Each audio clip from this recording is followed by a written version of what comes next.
গ্রাম বাংলায় একটা কথা আছে, অন্যের জন্য আপনি যে ফাঁদ পাতবেন, সময়ের বিবর্তনে এই ফাঁদ আপনার গলাতেই পড়ে যাবে।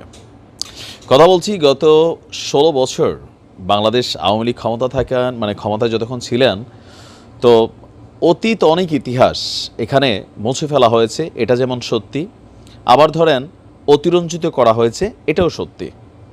বাংলাদেশের স্বাধীনতার আগ থেকে বা পরবর্তী সময় এখন পর্যন্ত যতগুলো ঐতিহাসিক ইস্যু ছিল বা দুর্নীতির চিত্র ছিল, লুটপাটের চিত্র ছিল, কথায় কথায় সংসদ থেকে শুরু করে সব জায়গায় মানে বিএনপি, জামাত বা অতীত নিয়ে কথা হইতো। তো এটা একটা ট্রেন্ড আবার আমরা এখনও দেখছি।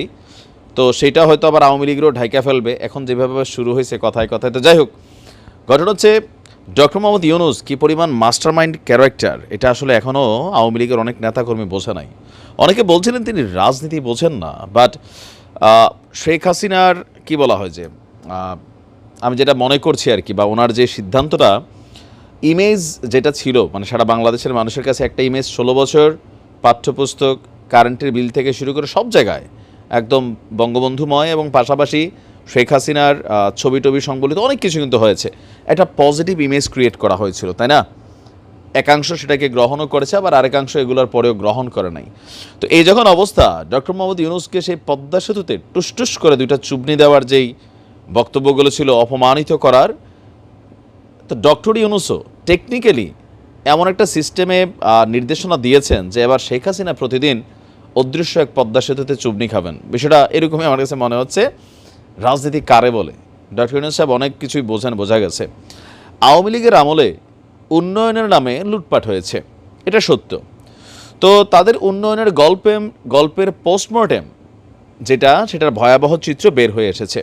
এখন এই প্রথমবারের মতন ইতিহাসে আমাদের বাচ্চাদের যে পাঠ্য বই আছে স্কুল বা কলেজ লেভেলে বা প্রাইমারি কিন্ডার লেভেলে, সেই পাঠ্য বইয়ে আওয়ামী লীগ সরকারের দুর্নীতির চিত্র মানে কি বলা হয় যে ছবি আকারে এটা যোগ করার নির্দেশনা দিয়েছেন প্রধান উপদেষ্টা ডক্টর মোহাম্মদ ইউনূস।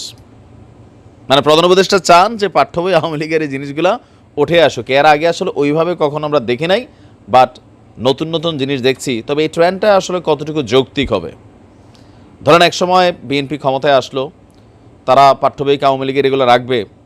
তো যদি রাখেই, কখনো আবার আওয়ামী লীগ ক্ষমতায় আসবে, ডক্টর মোহাম্মদ ইউনূসের অনেক ইস্যু হয়তো এখানে উঠে আসবে যে কীভাবে ৬৬৬ কোটি টাকা তিনি ক্ষমতায় বসার পর এটা অটো মাফ হয়ে গেল। এগুলো তো পাবলিকের কাছে প্রশ্ন। মানে যেই সরকার ক্ষমতায় থাকে তার সমস্যাটা চোখে পড়ে না, অন্যদেরগুলো চোখে পড়ে। এগুলো নিয়ে তো মামলা হয়েছে, মিথ্যা মামলা। তো আওয়ামী লীগ আসলে আবার বলবে এগুলো মিথ্যা মামলা ছিল। যেমন এখন ধরেন বিএনপির যত মামলা আছে চোখের পলকে একের পর এক ঠাস ঠাস ঠাস ঠাস খালাস হয়ে যাচ্ছে। বলা হচ্ছে যে আদালত ন্যায় বিচার করছে। আবার এই আদালতকে নিয়ে এখন আওয়ামী লীগ বলছে এই আদালত আর আদালত নাই, পুলিশ জনগণের বন্ধু নাই। কিন্তু এই পুলিশে দিয়া বাংলাদেশের জনগণের যেভাবে সাইজ করছে আওয়ামী লীগ, এটা তো অস্বীকার করার সুযোগ নেই। তো সেই পুলিশ, র্যাব, সেনাবাহিনী নিয়ে প্রতিনিয়ত তাদের অফিসিয়াল ফেসবুক পেজে আপনার পোস্ট আসে। মানুষ এই সকল দৃশ্য দেখে আসলে হাসে। এই যে পোলাপানের উপর মাঝে মাঝে মানুষ ভরসা রাখতে চায়, যদিও এদেরও ট্র্যাক চেঞ্জ হয়ে গেছে। নতুন কিছু শুরু দরকার। এখন নতুনত্বের মানে এমন নতুন না যে আপনি একটা চালু করে গেলেন, আবার আগামীকালকে এসে আরেকজন আরেকটা চালু করবে। আমরা আমজনতিটা ভাইবেই নেই। ডক্টর মোহাম্মদ ইউনূস তিনি ক্ষমতায় এসে বসছেন, তার সকল মামলা শেষ, রাষ্ট্রীয় যত জরিমানা, ট্যাক্স টুক্স সব মাফ করে 2029 পর্যন্ত তিনি সুবিধা পাইছেন। এখন আওয়ামী লীগ সরকার থাকলে তিনি নির্ঘাত জেলে থাকতেন, এটা হচ্ছে বাস্তবতা। তো এখন তারেক রহমানের নামে, বেগম খালেদা জিয়ার নামে যত মামলা ছিল সব কিছু রাজনৈতিক পরিকল্পিত হয়, এটাই বাস্তবতা।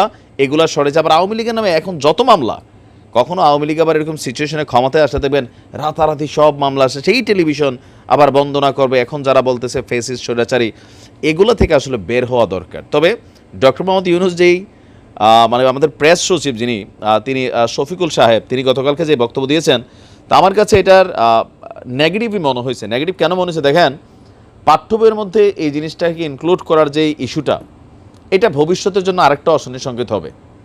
তো এখন অনেকে বলবেন যে পাঠ্য বই তো পুরো বঙ্গবন্ধুময় করা ফেলা হয়েছে। ঠিক আছে, ডক্টর ইউনূস সাহেবের ভালো কিছু থাকলে তিনি লিখতে পারেন, অথবা আমাদের যারা জাতীয় নেতা ছিল বাংলাদেশের ইতিহাস ঐতিহ্যের সাথে, সেই 1947 থেকে আজকের দিন পর্যন্ত যাদের নাম আমরা ভুলে গিয়েছিলাম পলিটিক্যাল ইস্যুতে, অনেক মহীয়সী ব্যক্তিত্ব ছিলেন যারা এই বাংলাদেশকে আজকের এই জায়গায় নিয়ে আসছিলেন। তো অনেকের নাম মুছে গেছে ইতিহাস থেকে, সেই নামগুলোকে পুনরায় ফিরিয়ে আনা যেতে পারে। তো দুর্নীতির এই চিত্র এখন কত অংশ মানুষ এটাকে খাবে? যেই মানুষটার ব্লাডের মধ্যে, ডিএনএর মধ্যে ধরেন অন্ধ আওয়ামী লীগের মানে কি বলা হচ্ছে ডিএনএ কানেক্টেড আছে, সে এটা জীবনে বিশ্বাস করবে না। সুস্থ মস্তিষ্কের মানুষ কেউ কেউ বিশ্বাস করবে। তো বিএনপির বেলায় তো সেম, জামাতের বেলায়ও সেম, জীবনও বিশ্বাস করবেন আপনি যে এটা লেখবেন।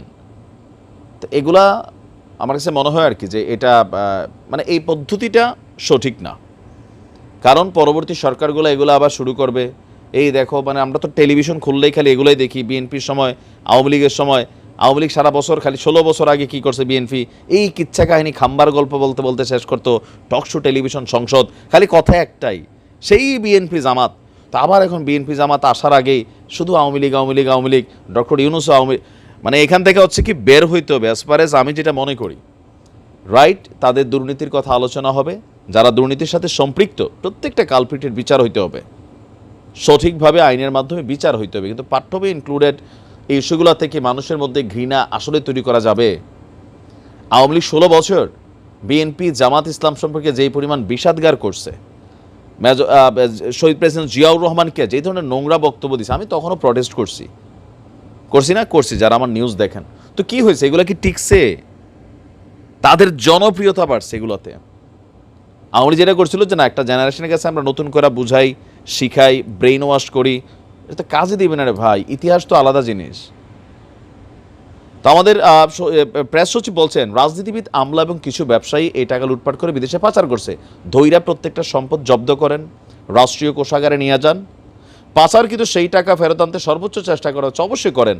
সমাজের অনেকে লুটপাটের তথ্য জানার পরে চুপ ছিল, এরা ভাগ খাইছে অথবা ভয় পাইছে। কথা বললে তো ভাই মামলা হয়ে যাইত, ধরেন পুলিশ দিয়ে হয়রানি করা হইতো, তারপর হচ্ছে নানানভাবে গুম করা হইতো। তো কথা কে বলবে? এখন আপনি কথা কোথায় বলবেন? এগুলাকে আপনারা বোঝেন না। তো শফিকুল সাহেব কি আওয়ামী লীগ ক্ষমতায় থাকতে খুব কথা বলছেন? তিনিও তো বলেন নাই। তো এখানে অনেক বক্তব্য হয়েছে যে ক্ষমতা ছাড়ার আগেও 60,000 কোটি টাকা সরকার ছাপিয়েছিল ভাগানোর জন্য। তো এই দেশটা গত 53 বছরে বিভিন্ন বেশে, বিভিন্ন রাজনৈতিক দল, বিভিন্ন ক্যারেক্টার এই দেশটারে লুটই করছে।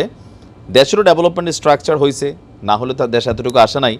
বাট যত বেশি স্ট্রাকচার ডেভেলপমেন্ট প্রজেক্ট, তত বেশি লুটপাট দুর্নীতি প্রত্যেকটা সরকারের সময় হয়েছে। মানুষ এগুলাতে খুব বেশি যে কনসার্ন করে তা না। বিপরীত দল যারা, তারা সবসময় অ্যাশ করে, আর যারা দলের সাপোর্টার তারা বলে যে দেখো এই সরকার দেখো, অপেক্ষা করো, আমরা আসবো, এইটা করবো সেটা করবো। তো এগুলো থেকে আসলে আমরা বের হবো কখন? হ্যাঁ, যারা দুর্নীতিবাজ, লুটেরা, লুটপাটকারী, আইনের মাধ্যমে তাদের শাস্তি নিশ্চিত করুন। রাজনীতিবিদরা এগুলো নিয়ে কথা বলেন। পোস্টার এগুলো হইতে পারে, লিফলেট হইতে পারে। তো লিফলেট করে কারে দিবেন? সবই তো চোর।